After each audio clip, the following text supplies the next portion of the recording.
doing the reacting to unpopular book opinions and hot takes, or hot takes, I should say.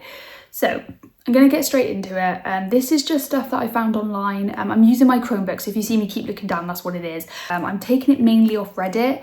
I will post down below the links and stuff if you want to look for yourself. As a disclaimer here, just to remind you guys, these are just my opinions. Well, these aren't my opinions, but these are my reactions to the opinions.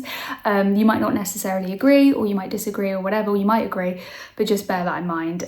Just strictly my opinions. Let's get into it. I prefer my Kindle to the point that I'll download a book on my Kindle, even if we already own the hard copy. The user does also go on to say something else, but I'm not going to go into that one because I haven't read those books. So that's interesting. I've not really heard that one before. So I have a Kindle. I have a Kindle Paperwhite, I think, and I love my Kindle, and I think it's brilliant. And if you're an avid reader like myself, you need to get a Kindle, trust me. And I've heard so many people say like, oh, I can't use a Kindle because I don't like the screen and I don't want to read a screen. I was like that because I predominantly work on a screen all day. That is my job, right? So I do get that, but it doesn't have the blue light technology, so it actually doesn't really affect you unless you're super sensitive to like any kind of light. You should be fine. And I think what people forget as well is with the Kindle, at least on the version that I have, you can customize it so well. Like it's even really good for people with dyslexia because you can customize the font, you can customize I think they have like what's called a dyslexic font, and you can customize the brightness. It is so customizable. It's literally like however you want it to look. It's easy to travel with, you know, you can store loads of books on there. It's there are definitely pros to a Kindle. It tends to be cheaper as well to buy books or subscribe to books, whatever you want to do. But there are obvious cons as well. Now, I do love my Kindle, but would I say I love it more than a physical book? No, I don't think anything, as far as I'm concerned, can beat a physical book. And I do think that's a very unpopular opinion because a lot of people feel the opposite. To say that I prefer my Kindle, and to the point where this user has said, download it even if they own the book, I definitely have never done that. If I own the physical copy, I will not download it on my Kindle. I would read the physical copy and vice versa. And if I don't have the physical copy, I end up reading it on my Kindle. So yeah, look, you do what you want. If that's easier for you and you prefer to do that, I do kind of get it though, because if you've got like a bookshelf and you just find books easier to read on a Kindle, that works better for you, but you do want the physical copy maybe just to display because you really do love that book. I don't think there's a problem with that. I love slow, dry prose. I love long-winded explanations of what every character is thinking, the small actions they make, how they view the world around them, through long descriptions of physical space. And then the user mentions a book that they've read, which I don't know what that is, so I can't comment on that. But dry prose, long-winded explanations of every character's thoughts and feelings and actions. Don't mind a little bit sprinkled in, but if it's constant throughout, I've got to say I'm not a lover of that. I'm like, come on, because it can affect the pacing. It depends. Like I said, sometimes a little bit sprinkled in is fine. I quite like that because it gives a chance to really explore the character or all their thoughts and feelings, etc. But when it's like every single time, no. So this is really dependable for me. I just thought that was an interesting explanation because normally people, especially I find nowadays, people don't tend to like, we're very in the society where it's like instant and everything's got to be fast paced. And I think that's interesting in this kind of society that someone would have that opinion. But yeah, I tend to agree, but like I said, it largely depends. Oh no, this one is very controversial. I don't even want to kind of say this one. The Tattooist of Auschwitz has to be one of the worst, and that's in capitals, books I had ever read. It is historically inaccurate and it felt like a fan fiction where the story takes place in Auschwitz. Okay, so this is really interesting because this is one of my favourite books. Now, not my favourite book of all time, but it's definitely one of my favourite books. When I first read this, I didn't realise the controversy surrounding this book. Now, if you haven't read The Tattooist of Auschwitz, it's about, it is based on a real story. This is a long time I read this now, so I might have a lot of this wrong, so please bear with me here. And double check this, by the way, do your own research, because I'm just from memory, so it might be inaccurate. It probably is inaccurate, but from what I remember, the author does say at the end that she had met with this person. So it's about a story about a man who went to Auschwitz, not voluntarily, obviously, but he went to Auschwitz and he became the person that would tattoo the numbers on the people coming through. That was primarily his job. And he ended up falling in love with another Jewish woman there. And yeah, it just goes into their story and how they survived and things like that. really, really heartfelt, beautiful story. And she found this out by interviewing him. But I believe, again, I could be wrong, so just bear this in mind, I think when it actually got released, when it actually came to publish date, he died.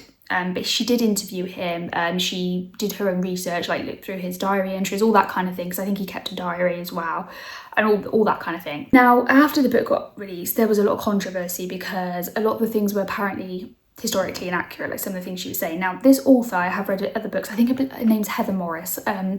She has written other books I also quite like, and there's some other books that I got read from her.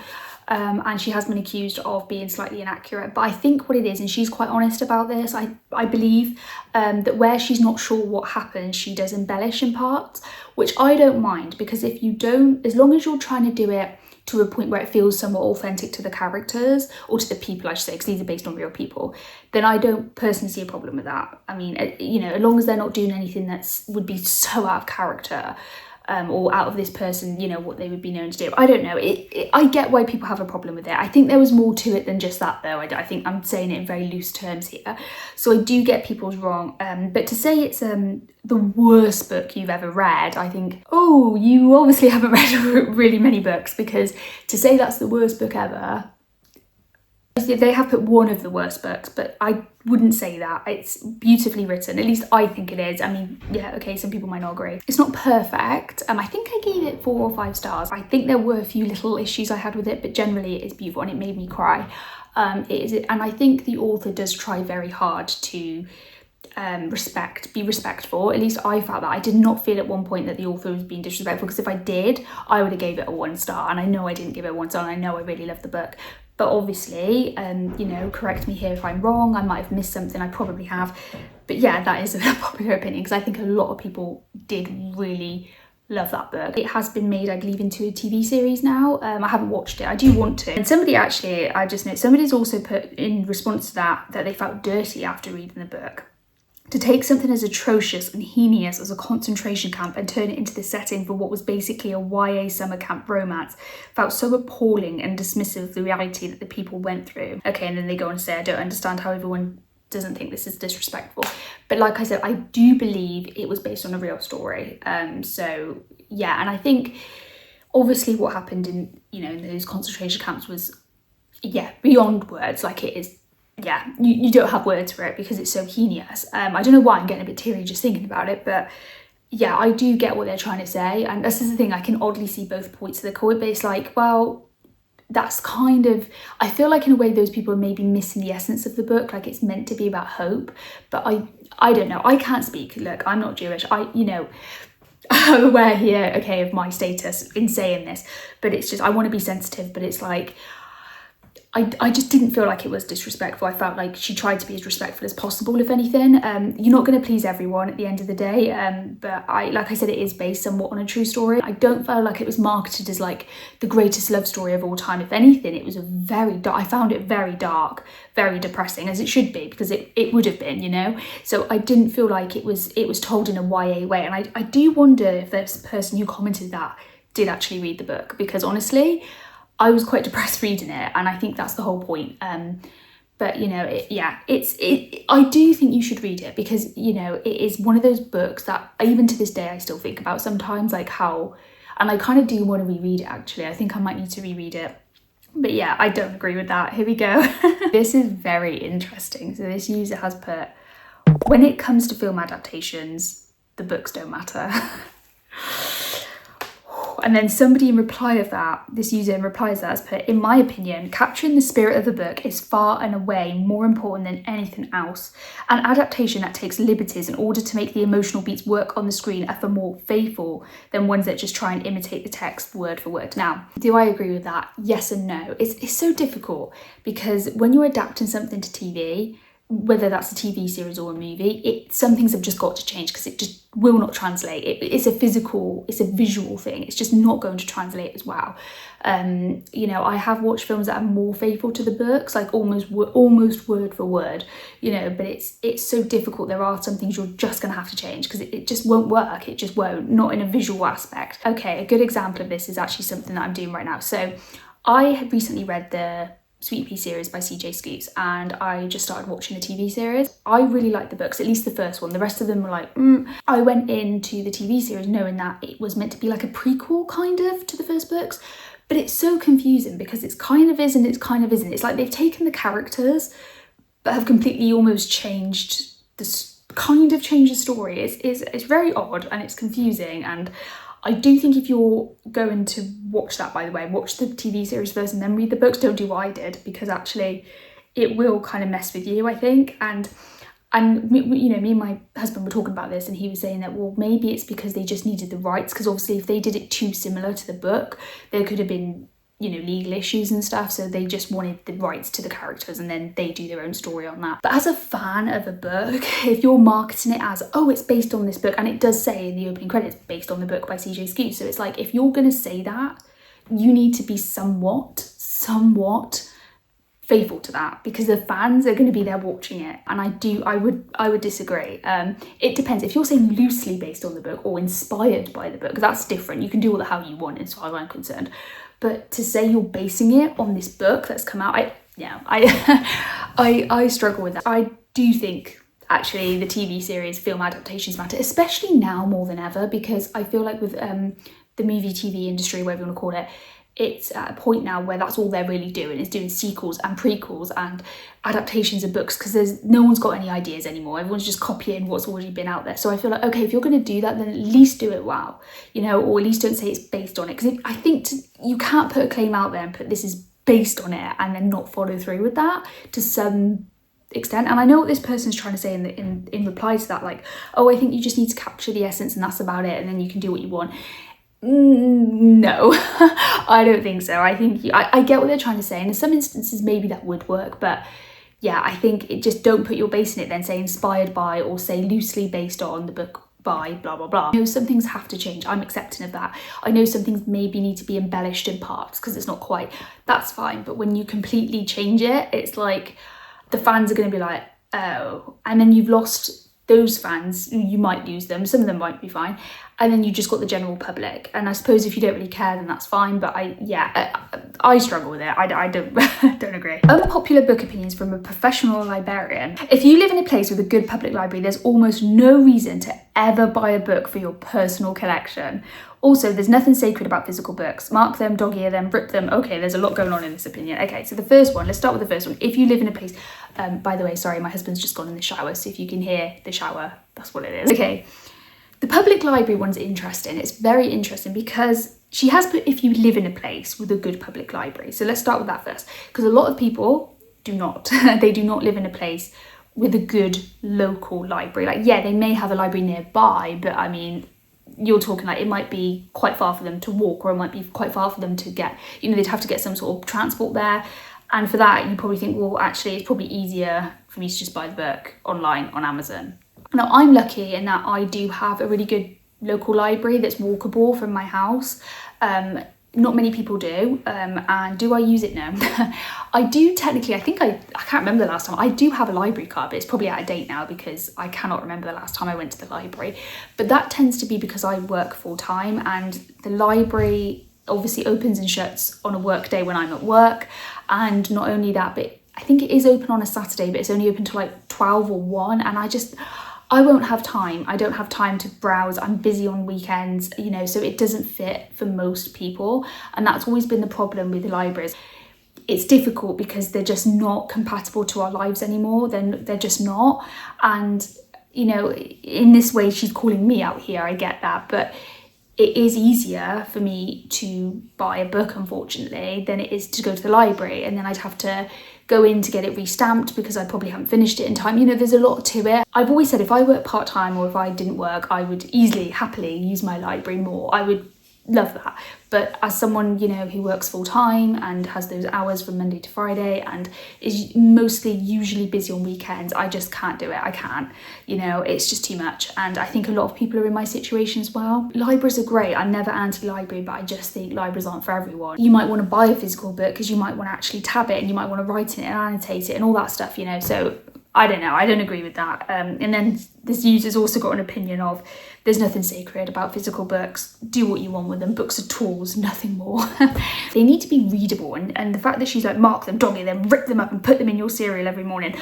So, okay, first of all, we definitely shouldn't be doing this with library books or any kind of borrowed books. If you've borrowed a book from someone, please don't do that. That's really, really rude and disrespectful. But if it is your own physical book, I guess do what you want. But like, I do think your book should at least be readable, right? That's the whole point. Put them in your cereal every morning. I feel like this person's taking the piss. I think people should read to challenge themselves more. Reading shouldn't be just about pleasure, but about opening yourself up to other ideas, experiences, and ways of thinking. It doesn't always have to be about that, but it should be at least some of the time. Okay, and then the user goes on to like reply to people that have put stuff. And then challenging books tend to be important either historically, culturally, or ideologically, and for good reason. Reading is a hobby and skill that needs to be grown and nurtured. The more diverse works you read, the less challenging those books will be, and you'll gain access to a much larger library of human experience and thought. To say reading shouldn't just be about pleasure, I don't know if I agree about that. For me, I wouldn't read if I didn't enjoy it. Like, I think a lot of people that feel away. However, I do get what this user is trying to say, don't get me wrong. I do think we do need to try and read something a little bit out of our comfort zone from time to time, just to see, because as we grow up, as we grow, as we age, and we do gain life experience, our perception of the world can change, our perception of our life can change, things in our life can change. So I do think, you know, you do see a lot of people on BookTok and all the rest of it, and booktube and all the rest of it, only reading a certain type of genre, only sticking within a certain thing. And that's fine. Look, you know, if you're happy doing that, you do that, good for you. But I do think maybe just try, you know, if you don't like it, fine. No one's forcing you, no one's got a gun to your head, it's fine. You can put it down, walk away and go, that definitely wasn't for me. If you're finding it challenging to the point where you're hating it and you're dreading reading it, I would say no, I don't agree with that. But if you've tried it and it doesn't work for you, let it go. Maybe in a couple of years' time, you might want to like challenge yourself. Like, for example, I've noticed as a reader, my tastes are changing. They change as I'm growing up. You know, I actually kind of want to read a bit slightly more challenging books. Nothing too like, whoa, but I kind of want to read Lord of the Rings, which if you'd have asked me that when I was like 20, I'd have been like, no thanks, you know, like I'm not reading that, you know. And yeah, I kind of also getting a bit of a craving to read a bit of high fantasy or like fantasy, and I'm not known as a fantasy reader, so you know, people change, things happen. So I don't, to say like, oh, you should almost like suffer with this, I don't know if I agree. I get what they're trying to say, and I do think people should at least try. But if it doesn't work, it doesn't work, and I don't think they should feel bad about that. At the end of the day, you know, we don't get, for most of us in this life, we don't get a lot of time to really sit back, relax and unwind. And for a lot of people, reading gives them pleasure and joy, and it, you know, it does a lot. I know it does that for me. So for someone to tell me like, well, you should be reading something you don't really like or you would really struggle with in your spare time, I'd be like, you know what, I think I'm good. Be diverse, sure, but like, you know, don't just read white romance or just straight characters all the time. And people, you know, I totally get that, but what I'm saying is just try. And you know, if to say like, oh, you should be reading like, I don't know, I can't think of a really hard book that most people would be like, whoa, War and Peace, you know, and then it becomes a bit like you're at school, you know. And I know for a lot of people that actually put the reading actually at school put them off because it was books they just didn't care for, didn't understand, didn't want to understand. And yeah, I would always say don't start off that way either. If you're just getting into reading, don't do that. 95% of big books, so 500 pages or more, do not need to be as long as they are. The same story that is told in 700 pages could have easily been told in 400 pages. Most of the time authors are overwriting and not being concise. Okay, I do agree, and I think for most people, including myself, it does put me off. If I have a book that's over like usually about 400 pages or more, I'm a bit like, ooh, I'm a bit intimidated. And I gotta admit, 98% of the time, I do end up finishing that thinking, this could have been broken down a lot, this didn't need to be in there. I get it, and I know for some people they love that, they love as much detail as you can possibly put in. But for me, it just makes the book clunky and it just doesn't flow. And I'm all about pacing. I like a good paced book. I do like a bit of filler, but just you don't need as much as you think you need half the time. I just agree. I don't think that's unpopular, really.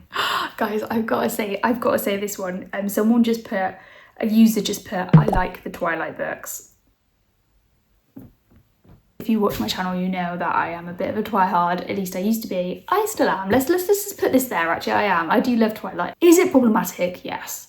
Is it the best thing written ever? No. I will always agree with the criticism of Twilight, but it's not as bad as people make out. It actually wrote, for YA, for that kind of genre, for that kind of time, it's actually wrote very well. I've never understood the hate with Twilight. It's not that bad. It really isn't. It's actually quite bad in places, but it's not that bad. Overall, I would say it's good. It's good. If I'm being obviously my Twihard, they would be like, it's the best thing ever, it's beautiful, it's everything you want in life. But if I'm taking it from, if I'm being non-biased now, it's just good. It's just okay. Like, that's hard for me to say as a Twihard, but if I'm taking the critical stance, I would just, it's not awful. It was really cool at one point to hate Twilight, and then during like 2020, it was really weird. We had like a Twilight renaissance, and it kind of came back, and it was kind of cool. And now on TikTok, everyone wants the Twilight vibes. Everyone's about the aesthetic. Everyone loves it. You know what? I won't take any criticism. Twilight is not that bad. It's just not. It is a fairly good book, if not exceptional. So every physical book should come with an ebook copy, or at least a steep discount for the ebook copy. That's actually very interesting and something I've not really thought of before. That wouldn't work for everyone because obviously not everyone has an ebook, but I know you can technically read, if you download it, you can read it on like your phone and stuff like that, or your iPad, so it doesn't actually have to be an ebook. And I presume that's what that user means. That's a really good idea, but it would never happen because they just wouldn't make money that way. Me personally, I wouldn't care for that, and I'm showing my age here, but I don't think it's a thing so much anymore. But I do remember when you used to buy a Blu-ray or DVD, they would give you like a digital copy, and you had like a code, and you could watch that. You could basically save it to your PC or your laptop, and you would have a digital copy. I don't think that's really a thing anymore, but yeah, it's kind of the same thing. So if you bought physical media, they'd also give you a digital copy. I weirdly also think maybe it should be reversed though as well. Like, you know, if you buy the ebook, can you get at least a discount off the physical book? I don't know. I think it would get a bit complicated doing it the other way around, actually. That's a good idea. I don't know if everyone would necessarily want that though, but it is definitely a good idea. And I do think it's something that the book publishers should at least consider, because I don't think they'd get it for free, but I think they would probably get a discount. But then why not free? Because it's just a digital copy. I just feel like it could be easily pirated that way. I don't know. I feel like there's got to be a reason why that isn't a thing. Because like I said, when I was growing up, I know it's a little bit different, but when you used to buy DVDs or Blu-rays, you'd get like a thing for like a digital copy, and it was free, and you could just download that and it would be yours. As long as you didn't like share it or something, I think it was fine. So yeah, I do get what this user is trying to say, and that, to me, that does make sense, but I just know that not everyone's going to really want that, and it's something I don't think the book publishers are going to necessarily push. I get it, I just don't think it's necessary, you know. I don't know, you tell me, guys. Got your attention. That's all I have for you today. Like I said, I might, or did I say this? I can't remember. I might do a part 2 of this. If you'd like me to react to unpopular opinions, then let me know, and I might do a part 2 at some point. If you've got any, leave them in the comments below. I will try and put it in the next video. But yeah, that's all I have for you. That's been very interesting. We've had a lot of discussions, we've had a lot of talk, we've had a lot of controversies. So yeah, I've really enjoyed that, guys, so thank you so much.